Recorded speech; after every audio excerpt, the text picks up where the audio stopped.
is up, you guys, and welcome back to my channel. This is going to be what I watched in August. I have a lot, and I mean like a lot, to talk about, so let's just get into it. Let me scoot over like I don't do in most of them, so we have space for our designs. Also, look! We got a new addition to the fam, Lord Varys. Yes! Wasn't the greatest character, but didn't deserve his ending at all. As far as TV shows go, I'm just going to do a quick run through. Still watching The 100.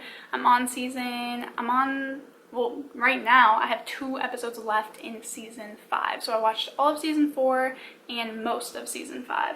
I actually really like it. Season 4 like re-sparked my love for the show. I think season 3 I just didn't really like the whole like alley concept. Like I was over it, it bored me, and I couldn't care less really. Season 4, it like brought my love back. Then Girk and I watched The Sinner, season 1 and season 2. The Sinner is, well, both seasons are actually about pretty different things. There's only really one character that's the same, which is the main detective, but it's kind of like a crime mystery show. It's not really like a whodunit, it's more like a why did they do it, why done it. Like we already know, we see the crime in the very first episode, and then it kind of goes through and explains why or how and whatnot. Very interesting, super suspenseful, pretty graphic and gory, a lot of trigger warnings in that show, but it was really good. I loved it. 5 out of 5 stars. I didn't think I would like season 2 as much as I like season 1, but it really grew on me and I started to really enjoy it. So 5 out of 5 stars. I highly recommend if you like mystery, crime, thriller, anything like that. So that's it for TV. I mainly just watched The 100, and then Girk and I watched The Sinner, but besides that we've watched a ton of movies this last month. So continuing our Star Wars, watching all the Star Wars movies, we watched Return of the Jedi and The Force Awakens. Return of the Jedi I thought was really great. The Force Awakens I thought was really good too. I honestly, that ending though, that little cliffhanger, you're like, oh shit, it's him, and then you know what I'm talking about. Since I've never seen the new ones, that was like my introduction to BB-8, because everybody always talks about how cute and like precious BB-8 is, but I never really like got the references. But now we stan BB-8 for life, baby. And one night I just randomly felt like watching a rom-com. If you know me or watch these videos often, then what's new? Nothing. And I decided to put on About Time. I give it 4 stars. I have actually seen this movie before, and I thought that it was really good the first time, and I thought it was just as good the second. It made me laugh out loud like a handful of times, which is like pretty hard to do, honestly, especially when you're alone. I feel like you don't like laugh out loud as much, you know. So yeah, I liked it. Don't really have much to say. I highly recommend it. I also rewatched To All the Boys I've Loved Before, which I love. I think it's so cute and precious, and it was done so perfectly. I've actually never read the books, but I've heard that they did it really well, which I'm happy about, and I hope to read the books someday. But Girk had never seen it, and you know, it's like talked about all over the place, so I was like, let's just watch it. Like, you have to watch it. I honestly thought it was just as cute this time around. Like, I thought it was done so well and so innocent and pure, and I really love those characters and that life and that story. Also, they're from Oregon. I'm from Oregon, so you don't get that a lot. So it's either Seattle or LA. Like, we don't get a lot of rep. We're just like in the middle, so that was dope. And I watched Little. Little is like a comedy that came out about this woman who's a business owner, and she it's almost like kind of like 13 going on 30, but like reverse. So like she's like 30, but then she turns like 12 again. And yeah, I don't know, I thought it was funny. It was good. I love all the actors and actresses in it. I thought it was super well done. It's just kind of that cheesy, you know, that cheesy comedy when you just need like a pick-me-up. It's not like a comedy that's gonna go down as like a staple or anything, but it is definitely one that just was feel good. You know, I'm glad that I watched it, but I probably won't ever watch it again. Then right after that, we were actually really in the mood to watch another comedy, so we ended up watching The Long Shot, which has, I think, Charlize Theron? How do you say her name anyways? Charlize, and Seth Rogen. That one I know. And yeah, that I thought was super funny too, honestly. I thought it was a lot funnier than Little, just if we're gonna like compare those two, because we watched them back to back. But honestly, they were a completely different style of humor, so it's kind of hard to do that. I did really like it though. I think Girk enjoyed it a lot. He was like laughing out loud and thought it was like the funniest thing. I thought it was okay. Again, not one that I'd probably watch again, but I did really enjoy it. And I guess we had a lot of rewatches and a lot of rom-coms. Then we watched The Breakup. Again, just one of those days, felt like a rom-com. Just like every day for me lately. I don't know what's wrong with me.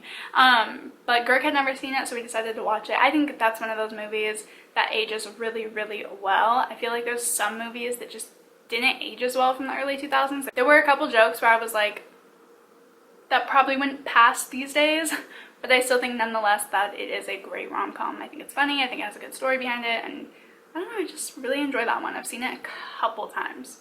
Then, oh my god, what is up? This is like more than half rom-coms. I watched Happy Anniversary, which is I believe, a Netflix original.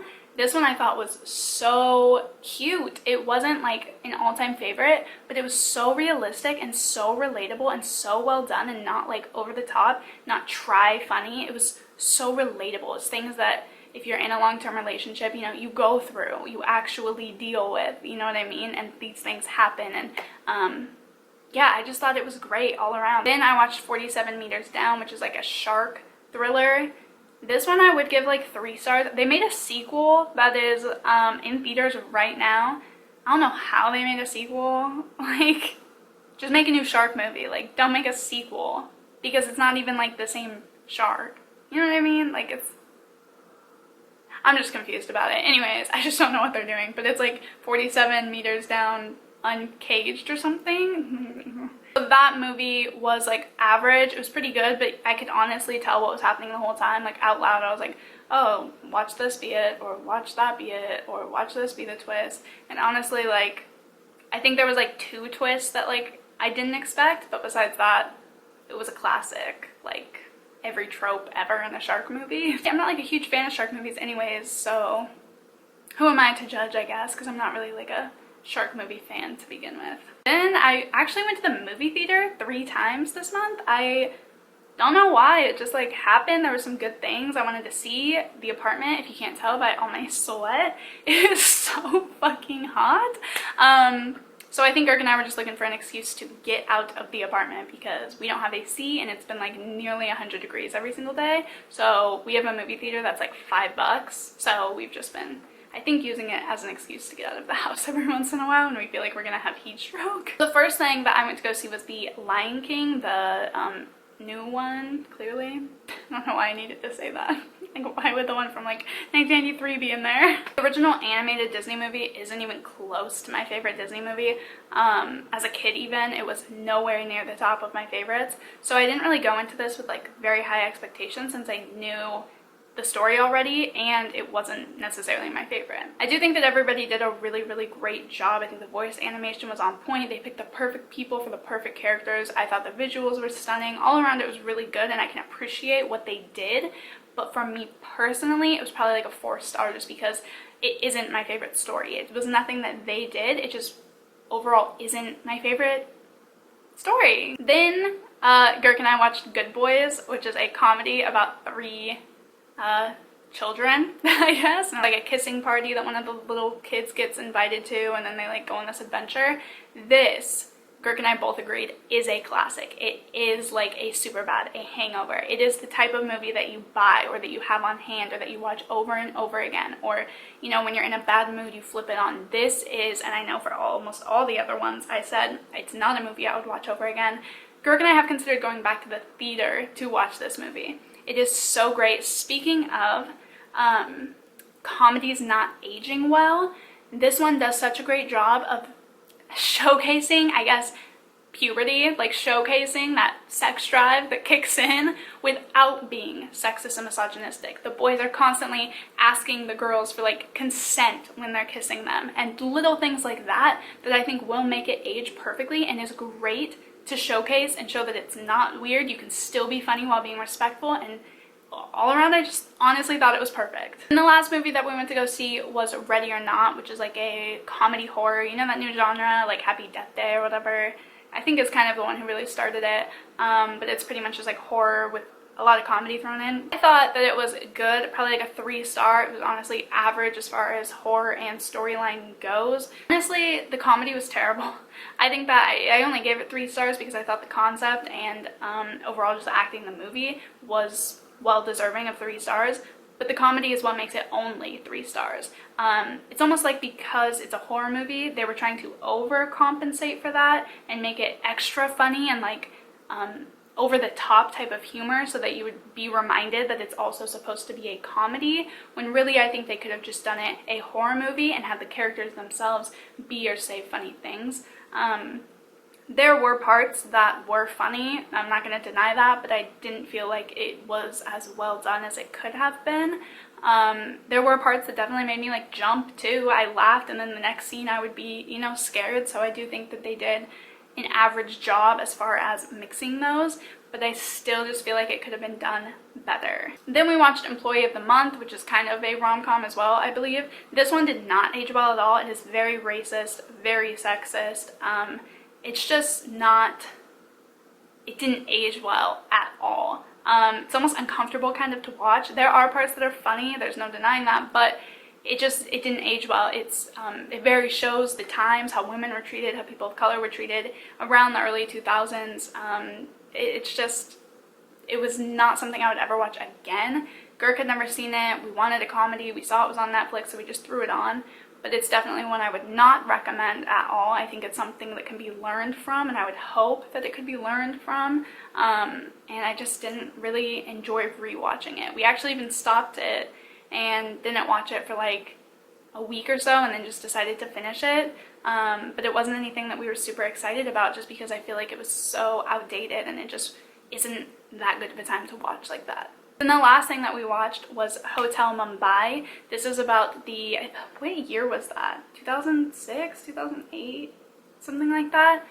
This is about the true story of where people went to a hotel in Mumbai and with guns and shot up the place. Super good movie. I think it was extremely well done. I cried like 6 times.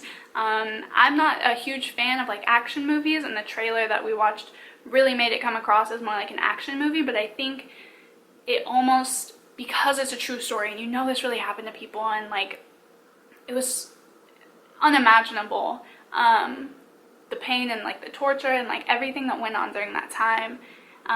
It made it more just like a suspense thriller type movie, which I really did enjoy. I think they did a great job of showcasing what happened while still being extremely respectful to the survivors and to people whose lives were taken that day.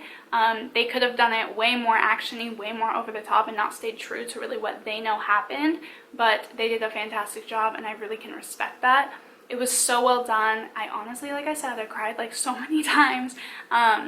It's just really hard to think that people actually went through that day, and that isn't that long ago, and it's just a reminder about gun violence and how much can be taken from people for such stupid reasons. I told you guys we had a lot of movies, and I'm sorry if it seems like I kind of rushed through this. I just had a lot to talk about, and I didn't want to make this video too long. Be sure to let me know what you watched in August down below, and don't forget to like this video if you did like it. I hope that you guys have a great day, and I will see you in the next video.